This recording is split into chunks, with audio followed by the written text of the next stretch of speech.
Bonjour! Alors pour changer des polars anglais, américains, nordiques, j'ai choisi cette fois un italien. Ça s'appelle La Maison des Voix et c'est signé Donato Carisi.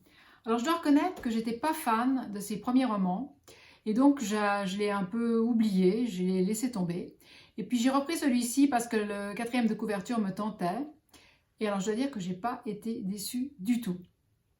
C'est l'histoire d'un pédopsychiatre qui pratique l'hypnose pour les enfants. Un jour, dans son cabinet, débarque une femme. A priori, il devrait la refuser puisqu'elle est adulte.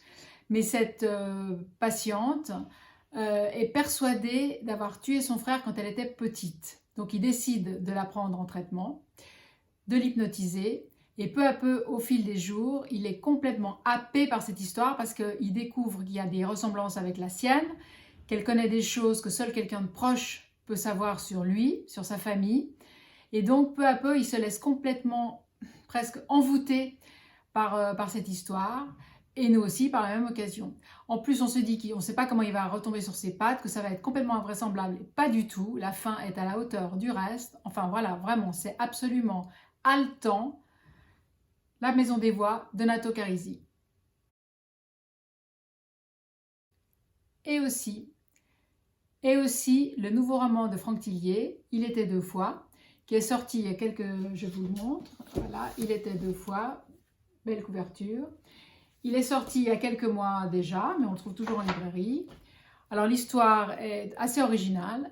Gabriel Moscato, qui est un ancien policier, se réveille dans un hôtel et en fait il réalise qu'il a oublié 12 ans de sa vie.